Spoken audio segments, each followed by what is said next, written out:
Énergie TV jabarani filɛbagaw an b'aw bɛɛ lajɛlen fo aw minnu ye nin jamukan in kanu n'o ye à vous de convaincre ka kuma ka jama lasɔn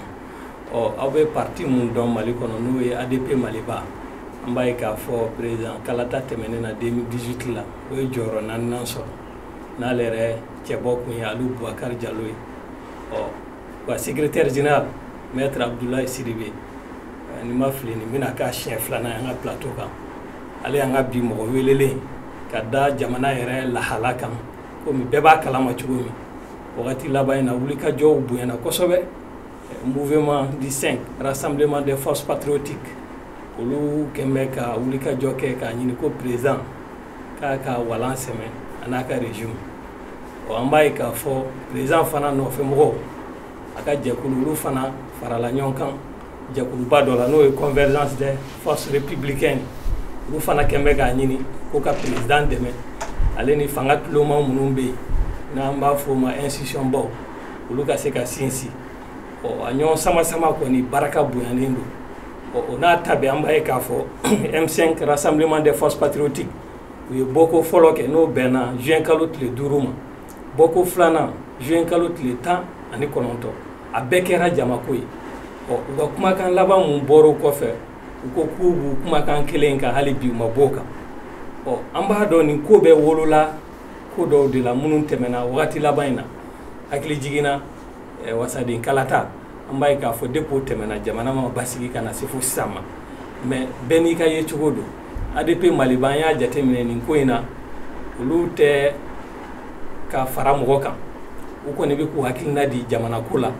o la an ko k'an k'u wele ka na a ka kan komi olu tɛ nin fa filasi la u ka se ka na ɲɛfɔli k'an ye Maliyɛnw ka se ka faamuyali kɛ u yɛrɛ ka militants minnu b'u ka jɛkulu kɔnɔ u ka se ka faamuyali kɛ u ka parti taabolo la bi ka da jamana yɛrɛ lahala kan o la maître an b'i fo an ka weleli jaabili la an ka plateau kan an b'a fɔ i bisimila. Saha Timbo ka aw yɛrɛ fo ka an filɛbagaw ni an lamɛnbagaw bɛɛ fo ka parti ɲɛmɔgɔyaso fo ka parti tɔndenw n'a kanubagaw bɛɛ fo yani an ka taa ɲɛfɛ n tun bɛ fɛ ka kuma lakilen dɔ kɛ i ko Kalata 2018 la ko an kɛra 4nan ye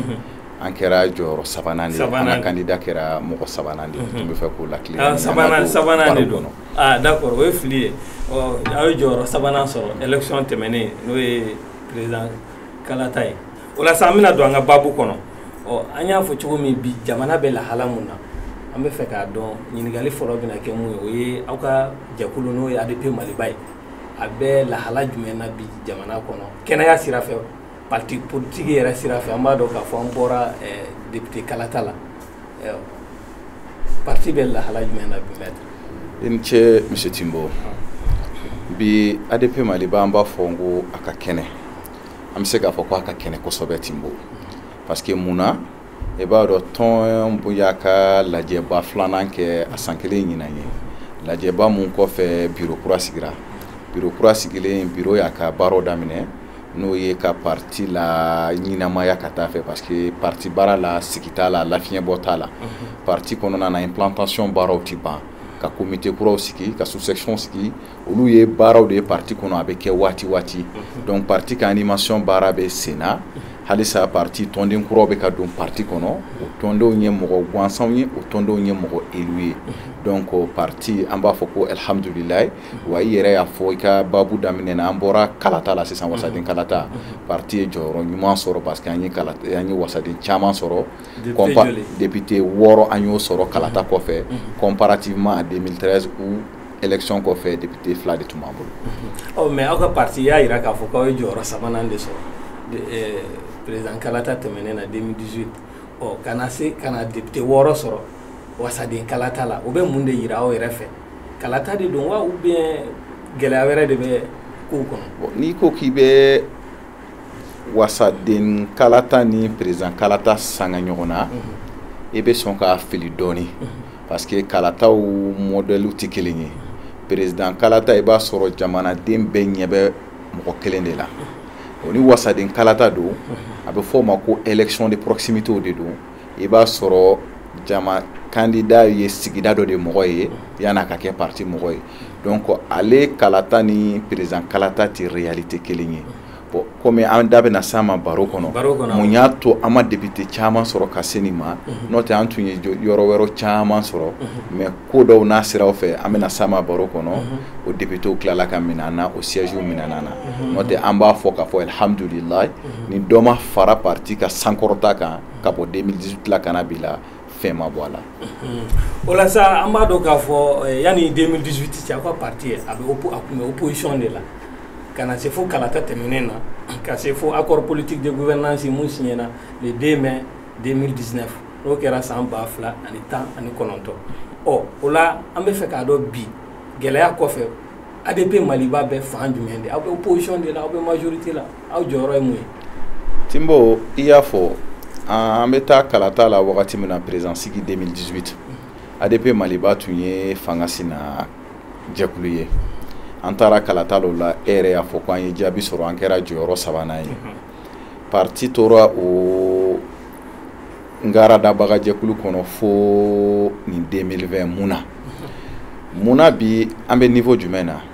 bi muna to an taara majorité la 2018 kalata kɔfɛ i y'a ye mankan kɛra parce que depuis o wagati anw yɛrɛ y'a fɔ k'a fɔ anw ka jɔyɔrɔ 3nan jɔyɔrɔ anw ma sɔn an ma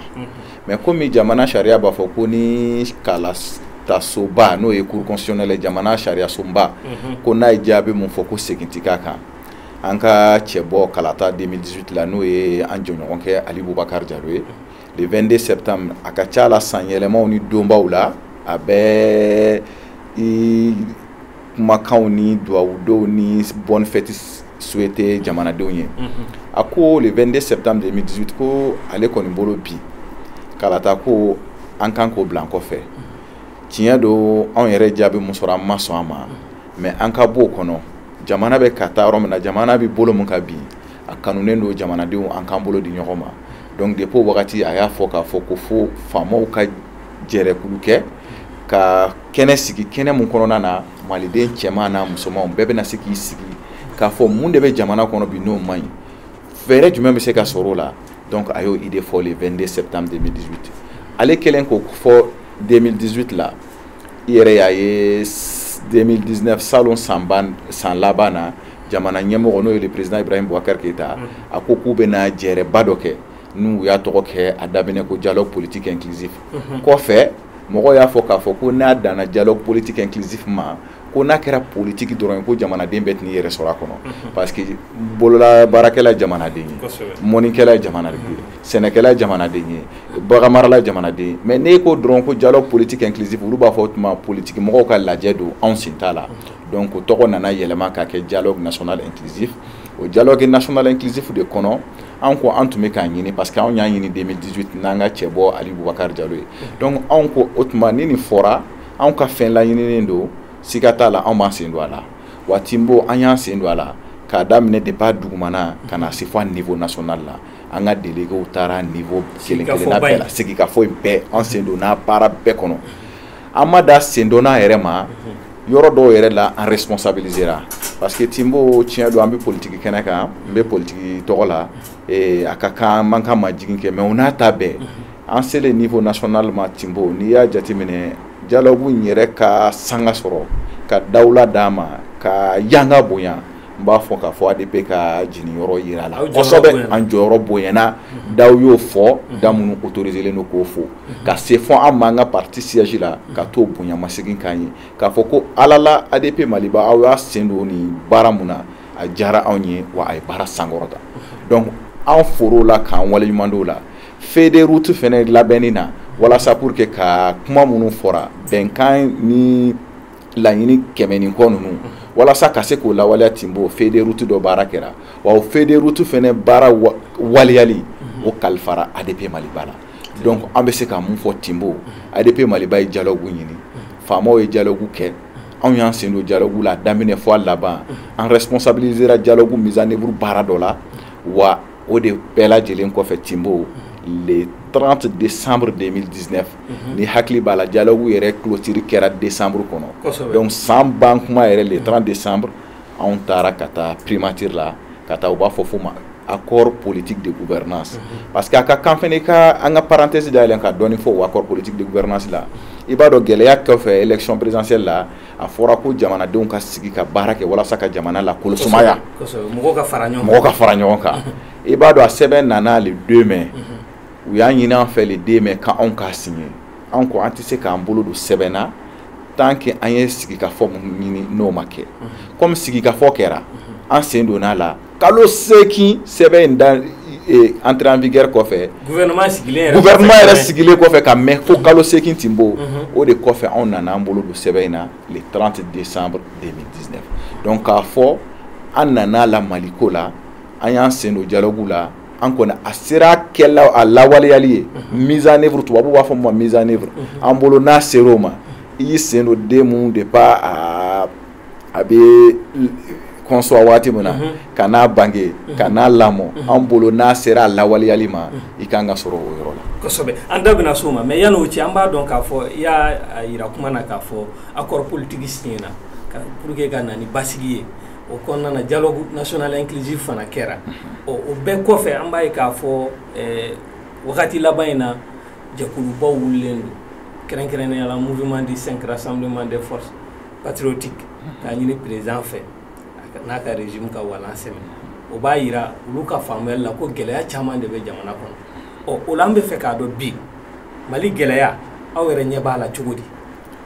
Timbo ni mɔgɔ min ko gɛlɛya tɛ yen o kɔni ye bɔgɔ siɲɛ ka kɛ bin kan gɛlɛya bɛ jamana kɔnɔ a dogolen tɛ jamanaden si la Timbo gɛlɛya fɔlɔ i bɛ lakana ko fɔ Timbo i bɛ ko kɛ diɲɛ kɔnɔ o ka sɔrɔ lakana bɛ bɛɛ b'a dɔn ni ka sɔrɔ ko in daminɛ a tun bɛ fɔ ko kɔrɔnfɛ kɛlɛ a nana b'o la an nana camancɛ la Timbo mɔgɔ minnu ye sigi kɛ san ba yirika n'a fɔra ko bi ko olu dɔw tɛ fɛ ka ɲɔgɔn ye u bɛ mɔgɔ lasiran donc gɛlɛya fɔlɔ bɛ jamana kɔnɔ lakana ko don Timbo n'i bɔr'o la i bɛ gɛlɛya filanan jumɛn ta i bɛ kalanko ta Timbo an b'a dɔn k'a fɔ san kalan n'a bɛ fɔ a ma année scolaire kalo 9 don nka ɲinan denmisɛnninw ye kalan mun kɛ n'i y'a bɛɛ mɔn k'a fara ɲɔgɔn kan a tɛ kalo 3 bɔ bɛɛ dun b'a dɔn jamana kɔnɔ siniɲɛsigi fila tɛ jamana si bolo n'a ka denmisɛnninw tɛ n'a fɔra ko denmisɛnninw ma kalan siga t'a la o ye gɛlɛya ye Timbo an b'o la bana dɔ nana tiɲɛ don bana in a bɛ diɲɛ bɛɛ kɔnɔ bi bana in ye diɲɛ bɛɛ labɔ wa a ye bɛɛ si dan na coronavirus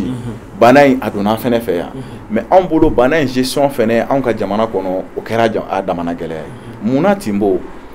bana in jamana caman a b'a fɔ mun ma nansarakan na ko couvre-feu k'a fɔ wagati dɔ bɛ kɛ jamanaden si tɛ ye kɛnɛma n'i yera kɛnɛma i bɛ minɛ ka taa polisiso la ou bien ka taa tribunal la anw fɛ yan bana in nani an ka jamanaw y'o mesure kelen ta k'a fɔ ko su mana se a 21h n'a b'a fɔ a ma ko 9h k'a daminɛ o la ka taa se fo 5h du matin ma mɔgɔ kana ye kɛnɛma Timbo anw ka réalité o la o ni jamana caman ta tɛ kelen parce que munna an fɛ yan i b'a sɔrɔ mɔgɔ caman bɛ balo a b'a fɔ mun ma ko informel o ye jumɛn ye i b'a sɔrɔ caman sufɛ baarakɛlaw de ka ca kafe feerela b'o la Timbo sɔ feerela b'o la makɔrɔni tobilen feerela b'o la brochette feerela b'o la baara misɛnnin kɛbaga de ka ca sufɛ n'i k'o bɛɛ ma k'o baara dabila ka don so kɔnɔ ka taa da a bɛ don so kɔnɔ au même moment courant tɛ yen Timbo courant bɛ tigɛ funteni bɛ so kɔnɔ a bɛnna ni courant tigɛba ye donc o fɛnɛ kɛra tɔɔrɔba ye f'i ni hakili b'a la a wagati kayikaw de fɔlɔ bɔra ka manifester k'a fɔ nin ko in y'u tɔɔrɔ wa u t'a respecter bilen o bɛɛ de nana fara ɲɔgɔn kan Timbo baara tɛ jamana kɔnɔ kalan tɛ jamana kɔnɔ lakana tɛ jamana kɔnɔ kɛnɛya tɛ yen sɔrɔ tɛ yen Timbo an nana t'o la a fɔra ko an ka taa élection législative la parce que n ye n da don dialogue mun na dialogue y'a fɔ ko ka élection kɛ a mɛnnenba le 2 mai donc an taara élection na o y'a sɔrɔ mɔgɔw tɔɔrɔlen don ka ban parce que députéw ka mandat kun banna u élila pour 5 ans 2013 a banna 5 ans tun bɛ bɛn 2018 ma u ye dɔ farala kan a mɔnana ka fara ka siɲɛ 2 anw yɛrɛ ka parti a wagati an y'a kɛ n ko a tɛ sariya kɔnɔ a man ka kɛ o n'a ta bɛɛ mandat nin prorogera siɲɛ 2 population ɲɛna ko fanga b'a bolo bi parce que munna an tun y'an ka danaya da mɔgɔ dɔw ka ka taa kuma an tɔgɔ la député assemblée kɔnɔ bulonba kɔnɔ sisan occasion min na d'a ma walasa an k'an ka danaya lakuraya u kan walima k'an ka danaya minɛ u la Timbo an taara élection na la contexte kɔnɔ n'o ye kɛnɛya contexte ye parce que coronavirus malgré ça élection kɛra c'est vrai an bɛ faamaw fɔ yan u ye disposition caman ta walasa ka se ka a b'a fɔ minnu ma mesure barrière ka mɔgɔw tanga bana in ma n'o ye masque ye ani ka tɛgɛko minɛnw don o kɛra élection bureau caman na an b'o foli kɛ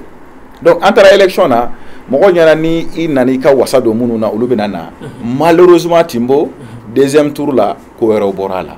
mɔgɔ minnu jamanadenw yɛrɛ bolo sigidala mɔgɔw bolo an taara mɔgɔ mun ta finalement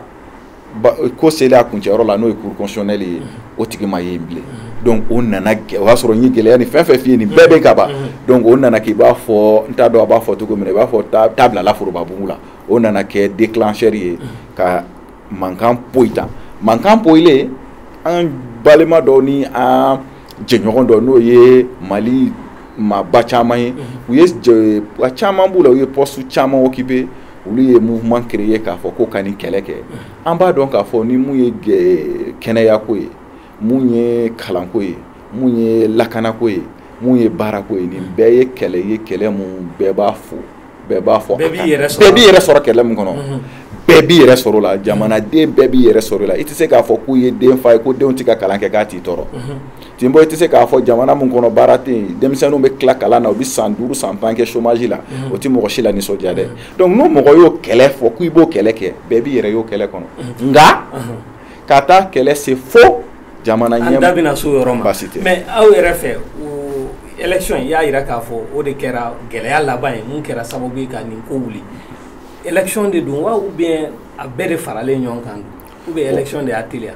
bon n'i ye nin bɛɛ fara ɲɔgɔn kan tubabu b'a fɔ c'est-à-dire i b'a fɔ fɛn dimi caman tɔntonnen don ɲɔgɔn kan n y'o de f'i ɲɛna gɛlɛya ninnu bɛɛ y'a damana tɔɔrɔ de ye Timbo Timbo ne balo bɛ a ye su o su mana café mun feere n bɛ balo o de la n'a fɔra k'o dabila la couvre-feu sababu la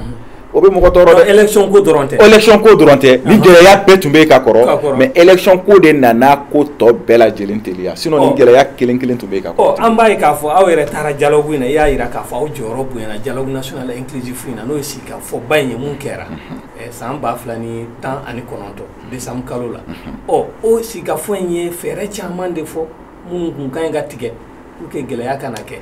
aw sen donna baara la o bi aw yɛrɛ fɛ gɛlɛya mun kɛra fɛɛrɛw waliyabaliya de don wa ou bien mun de donna ko la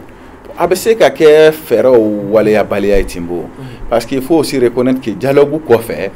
jɛkulu dɔ tun kan ka sigi n'a bɛ fɔ a ma comité indépendant de suivi pour la mise en œuvre des résolutions et recommandations du dialogue parce que depuis dialogue bantɔ a tun fɔra a ka bɔ participants na a fɔra après kɔfɛ a bɛ lajɛ donc o comité sigibaliya a bɛ se ka kɛ o nana ni gɛlɛya ye parce que ni comité tun sigira ale ka baara de tun bɛna kɛ dialogue ye résolution ni recommandation minnu fɔ olu mise en œuvre mais dialogue kun bɛnna mun kan u kun ko ko a ka sigi jɔnni fɛ comité a comité a laban fɔra ko ka a to ɲɛmɔgɔw bolo président bolo jamana ɲɛmɔgɔ ale ka mɔgɔw o baara kɛ donc komi o ko ma se ka kɛ bon ni hakili b'a la dialogue clôture don palais de la culture la président yɛrɛ tun y'a fɔ ni ma fili Timbo ni ma ɲina parce que ne tun bɛ salle kɔnɔ ko pour le moment a b'i wasa don minnu y'o baara kɛ a bɛ n'i wasa don olu la pour que olu ka se ka o comité ni o sigili baaraw bɛ se ka lawaleya cogo min na donc mais jusque là quand même an kɔni bɛ mun dɔn comité nin ma se ka mais RFN ni dialogue in comité commission de suivi de la mise en œuvre des recommandations ani résolutions o tɛ wale minnu bɔra dialogue kɔnɔ ani laɲini ko k'o waleya n'o kun jɛkulu kun sigira a kun bɛ se ka kɛ sababu ye k'an tanga ka bɔ gɛlɛya in na bon ne kɔni kun bolo a bɛ se ka na ni lafiya dɔ ye question caman na parce que an tɛna se k'a fɔ ko fɛn fɛn fɔra gɛlɛya fɛn fɛn fɔra k'a bɛɛ tun bɛ ban suko ni dugusɛjɛ parce que n'i ye dialogue résolution na recommandation ta i b'a sɔrɔ a fɛn dɔw kan ka lawaleya wagati sunsurunin kɔrɔ n'a bɛ fɔ o ma court terme i bɛ taa sɔrɔ ko dɔw b'a la olu bɛ lawaleya moyen terme kɔnɔ i b'a sɔrɔ dɔw b'a la donjanw na fo san 10 san 10 kɔ ko b'a la donc an kɔni b'a dɔn gɛlɛya dɔw tun bɛ yen siga t'a la ni ka sɔrɔ lawaleyali tun daminɛna olu tun b'u solution sɔrɔ mun y'o baliya yɛrɛ fɛ n y'o de fɔ n ko comité de mise en œuvre a bilali sen kan bon peut-être que o ye faamaw n'u ka o ye lourdeur administrative ye n tɛna se k'o justifier peut-être que n tɛ yan gouvernement ye tɔgɔ la mais peut-être que olu de bɛ se k'a fɔ mun ya o balela mais an kɔni ye a waleyali kun tɛ arranger de wa bien gɛlɛya de o tɛ se ka fɔ k'a to arranger Timbo parce que n'i y'a jateminɛ dialogue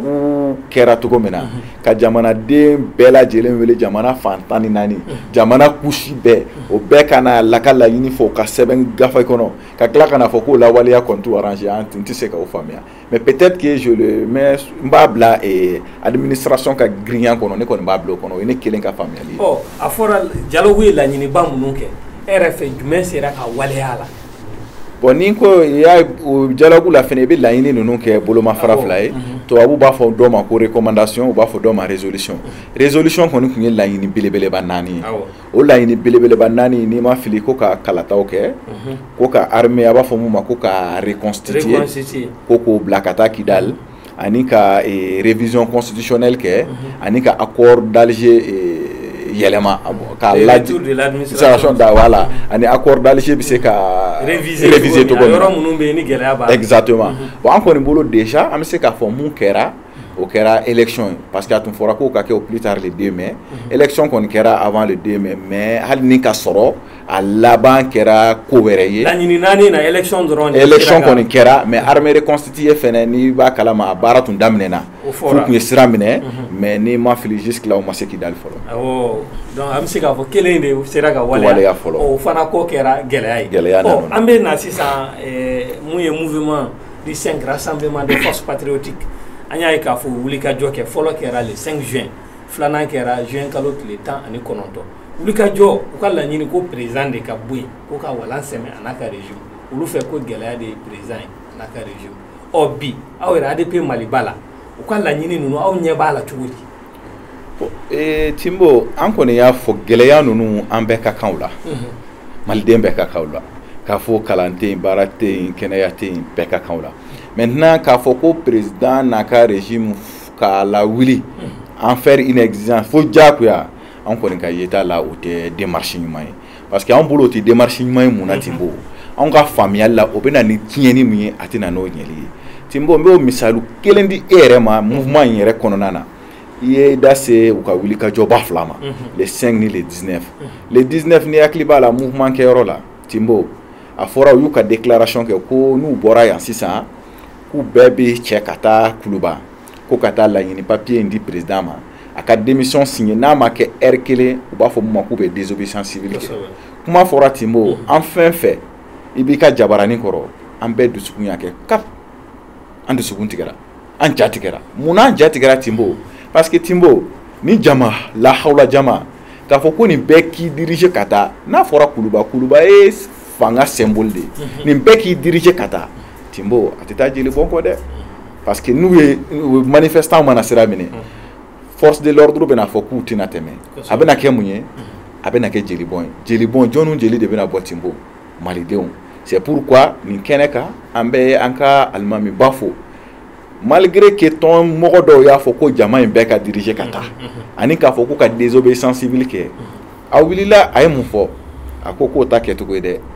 ka ni jama bɛɛ bila ko fo président ka démissionner ka taa maliyɛnw jeli bɔ o t'ale ka laɲini ye mɔgɔ damadɔni ka taa n'olu taara ka taa papier di n'olu seginna ale bɛ to manifestant fɛ donc f'olu ka segin u seginnen n'u ko k'u ma se ka taa Kuluba ni deuxième option tun ye sisan ka taa pont ni jamana dugu dondaw n'a bɔdaw bɛɛ minɛ a ye mun fɔ a ko ale b'i yɛrɛ sacrifier ka tɛmɛ ka Mali ka tɔɔrɔ bila kɔnɔ parce que n'i ko k'o kɛ o fana y'a jamana degun ye dɛ Timbo donc a ye mun fɔ manifestant ma ko bɛɛ ka taa so vous dire que Timbo démission ko in anw fɛ o ye extrême ye ko dama tɛmɛnen a bɛ dama tɛmɛ dɔɔni parce que a dama tɛmɛ a tun bɛ se ka kɛ o don na le 19 juin a tun bɛ se ka kɛ jeli bɔnba ye tiɲɛni ye hakɛ tɛ mun na Timbo Mali la an bɛɛ ye kelen an bɛɛ kɔrɔ an bɛɛ dɔgɔnin an bɛɛ sigiɲɔgɔn an bɛɛ furuɲɔgɔn an bɛɛ balima donc ni sɔrɔsi polisiw ye kisɛ ci mun na a cira e dɔgɔnin na a cira ne dɔgɔnin na a cira e balimamuso la a cira ne balimamuso la ne bolo an si man ka Mali ɲini ka s'o ma k'o lié président ka démission na fo k'o kɛ exigence ye u sera ka nin ko in bali cogo min o b'a yira k'a fɔ mɔgɔ minnu don n'u hakili bɛ ɲɔgɔn fɛ o b'a yira k'a fɔ u ka ɲinitaw fana u b'o dɔn n'i y'a jateminɛ mɔgɔ ka kɛwale fana b'a yira a tigi hakilina ye mun ye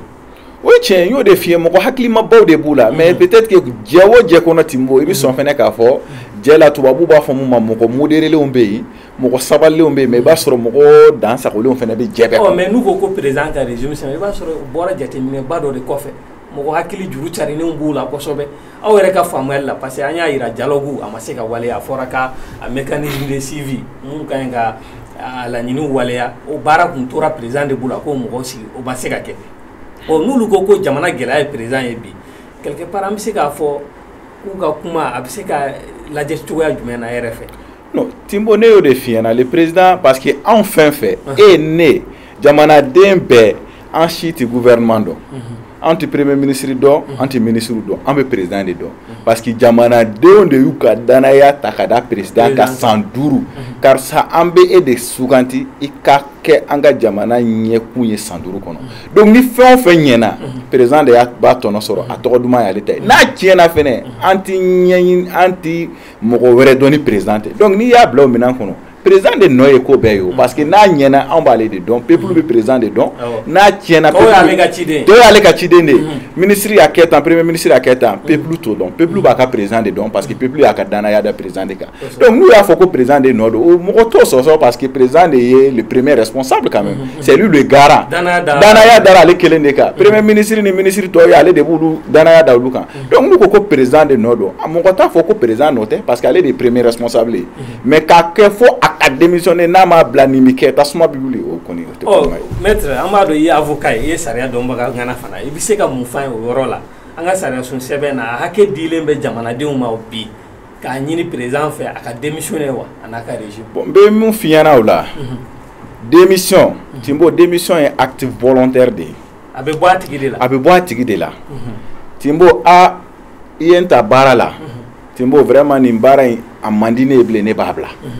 Timbo i ye n ta baara la n ye fɛn wɛrɛ sɔrɔ n bɛ taa o la n bɛ e ta bila c'est volontaire a bɛ bɔ e yɛrɛ de la ka baara bila ka taa ko wɛrɛ kɛ mais k'a fɔ ko fo diyagoya a bɛ se k'a fɔ ko sariya dɔ b'an ka jamana sariya sɛbɛnba kɔnɔ mun bɛ se ka mɔgɔ population bien peuple autorisé k'a fɔ ko ka président ka démission exiger o tɛ yen parce que an ka sariya sɛbɛn bɛ mun fɔ a bɛ vacances de siège de fɔ président ma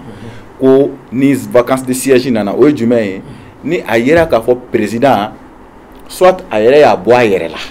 mɔgɔ t'a diyagoya dɛ hali n'a ka di i bɛ président Ibrahim Boubacar Keïta bi a bɛ se ka décider volontairement moi président de la République j'ai fait je décide de démissionner mɔgɔ o tɛ baasi t'o ye o la vacances bɛ constater o y'a ka hakɛ ye vacances bɛ constater ou bien ala k'a n'a cɛ janya a kana kɛ yɛrɛ ka to baara la fiyewu ni fatuli sera a ma ou bien a yera k'a fɔ a bɛ lahalaya mun kɔnɔ a t'a permettre yɛrɛ fiyewu ka se ka président baara kɛ peut-être que a hakiliyanfanw ta yen bilen a hakili tiɲɛna des choses comme ça dɛsɛ nana n'olu de constatera vacances de siège bɛ kɛ k'a fɔ ko président ka fauteuil langoloyara o la an ka sariya sɛbɛnba b'a fɔ tile 20 ni président de l'assemblée bɛna kɛ intérim ye ale bɛna jamana mara tile 21 a dɔgɔyalen tile 40 a cayalen walasa ka élection. mais il y a démission fɔ volontaire a ka bɔ a yɛrɛ la mais i ko ko ni mɔgɔ ye baara n'i ye danaya da mɔgɔ kan a ye baara kɛ i ye baara d'a ma a ma se k'a kɛ a yɛrɛ y'a décider k'a bila o bɛ faamu o tɛ. o don démission volontaire n'i ye baara di mɔgɔ ma a ma se k'a kɛ i bɛ se k'a minɛ a na fana wa. ni i bɛ se k'a minɛ a na ni président ya cadre don i tɛ se k'a minɛ a la parce que jamana sariya ya b'a fɔ ko président bɛ élu pour un mandat de 5 ans. 105 donc e bɛ se ka mun kɛ dɔrɔn o de ye peut-être ka muɲu k'a fɔ siɲɛ wɛrɛ nin tɛna ne ka danaya sɔrɔ bilen ne tɛna n ka danaya renouveler a kan surtout que ale b'a ka deuxième mandat la an ka jamana sariya b'a fɔ ko président bɛ kɛ président ye 105 a bɛ se ka segin a kan siɲɛ 1 donc 100 ans a cayalen. mais an ka sariya sun sɛbɛn na an b'a ye k'a fɔ a jɔyɔrɔ 36 article 36 o b'a yira k'a fɔ ko ni président bɛ se ka démissionner fɛn dɔw kama mais a fɛnw ma préparer latigɛ ko pour quelque chose que ce soit. en cas de vacances mais o ma préparer latigɛ o bɛ se ka kɛ fɛn bɛɛ ye o mɔgɔ ka faamuyali la a bɛ se ka kɛ ni a tigi dɛsɛra k'a ka hakɛ fana di jamanadenw ma o tɛ se ka k'o ye. n'o bɔra président yɛrɛ la ni président yɛrɛ y'a ye il a estimé que malidenw de ye ne ta ko n ka nin kɛ n ka kɛ u jigi ye nin kama n ka se ka nin nati jamana kɔnɔ mais ala ko tiɲɛ ne yɛrɛ ma se k'a kɛ n bɛ n ka démission kɛ o bɛ se ka kɛ mais hali a bɛ bɔ ale yɛrɛ de la a volonté bɛ bɔ ale de la mais a tɛ exiger a la maa si tɛ se ka a tɛ se ka diyagoya kan a tɛ diyagoya kan parce que o ma prévoir fan si ni ka sɔrɔ a tun prévoilen don an ka sariya sɛbɛn kɔnɔ k'a fɔ ko n'a yera ko président a ka baara kɔnɔna na a ye programme min fɔ misalu la a nana n'a programme ye k'a bɛ ko 10 kɛ san 5 kɔnɔna na an dun bɛ san 3 la bi ko 2 dɔrɔn de kɛra ni ka sɔrɔ tun prévoilen don a ko la k'a bɛ se ka fɔ jamanadenw ka a ɲini a ka baara bila o tun bɛ se ka faamuya mais o t'anw ka jamana taabolo la. mais démocratie kɔnɔna na a wulikajɔ ninnu nafa b'a la wa? Nafaba de b'a la nafaba n y'o de f'i ɲɛna nafaba de bɛ M5RFP ka wulikajɔ in na munna Tinbo kalo 7 e bɛ bɔ so i bɛna baara la kɛyɔrɔ la yan i bɔtɔ i b'i fa tɔgɔma n'i ba tɔgɔma to so o tɛ ka taa kalan na mais nin wulikajɔ in kɛra don min na le 5 yanni le 19 cɛ jamana ɲɛmɔgɔ ko ko désormais école karamɔgɔw aw tun bɛ ka laɲini mun kɛ n'o ye article 39 ye an b'a bila a nɔ na pourtant o y'a sɔrɔ école karamɔgɔw ye kalo 7 de kɛ u tɛ ka fɛn kura ɲini tun dɛ Tinbo c'est pour que o yɔrɔ o b'an bɛɛ tɔɔrɔ école karamɔgɔw tun tɛ ka ko kura ɲini o jamana yɛrɛ sariya mun ta assemblée sariya mun ta jamana ɲɛmɔgɔ yɛrɛ sariya mun signé ko k'o de appliquer kalo 7 de kɛra o ma sɔn ma donc nin wulikajɔ in kama solution sɔrɔla o la donc nafaba de bɛ wulikajɔ in na mais jamana dafirili de o de y'a siranya yɔrɔ ye.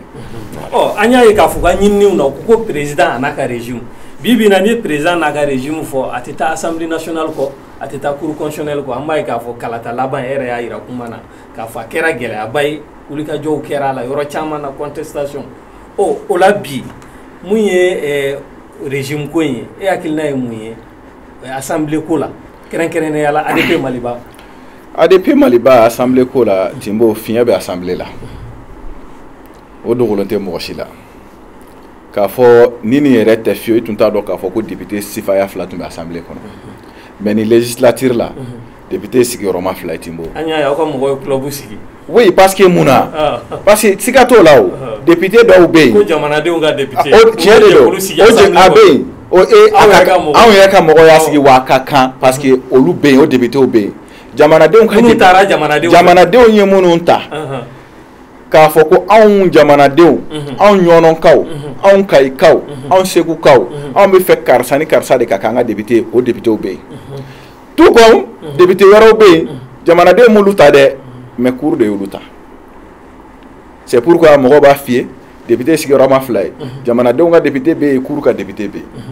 donc ni assemblée kɛra ten or assemblée dun a bɛ fɔ n'u dara ka ban a bɛ f'u ma les élus du peuple et puis an yɛrɛ ka sariya b'a fɔ ko tout mandat impératif est nul ça veut dire n'e taara ko i ye tɛnɛnku député ye n'i nana ka ban i tɛ tɛnɛnku dɔrɔn député ye dɛ i ye Mali de ye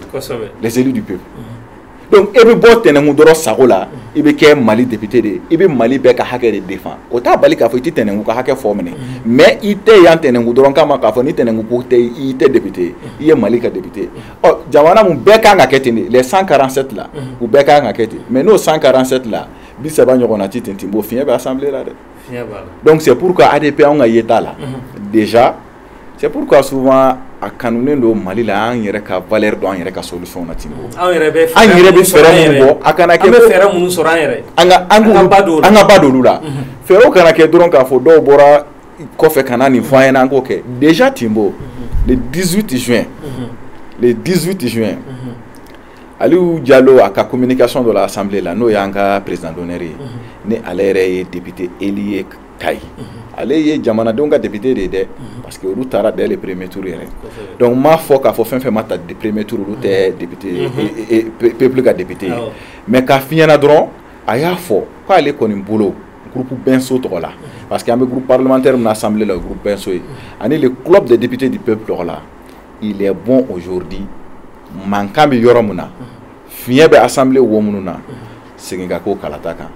ale y'o fɔ le 18 o y'a sɔrɔ ale ni CEDEAO mɔgɔ ma ɲɔgɔn ye o y'a sɔrɔ CEDEAO nana le 18 mais o ma se ka m'u ka communiqué kɛ olu tun b'u ka rencontre la fɔlɔ ka partout bɛɛ lamɛn k'u bɛ cogo di fɛɛrɛ jumɛn kan ka sɔrɔ le 19 ale y'o mun fɔ le 18 CEDEAO seginn'o de kan le 19 o États-Unis ambassadeur min b'an fɛ yan États-Unis lasigiden bɛ Mali kɔnɔ yan o fana seginn'o kelen de ka a ka déclaration na donc vous dire que aujourd'hui an ka solution na assemblée fiɲɛ bɛ yɔrɔ minnu na an b'a fɔ minnu ma les députés nommés entre guillemets o yɔrɔ segin gɛlɛya kɛra minnu ta gɛlɛya kɛra minnu tali la ni wulikajɔ kɛra Sikaso commune 1 commune 5 commune 6 Buguni ni yɔrɔ ninnu kɔni siga t'a la gɛlɛya bɛ ten o jɛlen don maliyɛn den bɛɛ ɲɛkɔrɔ k'a fɔ ko mankan wulila nin yɔrɔ la parce que population ye minnu ta olu ma don dɛ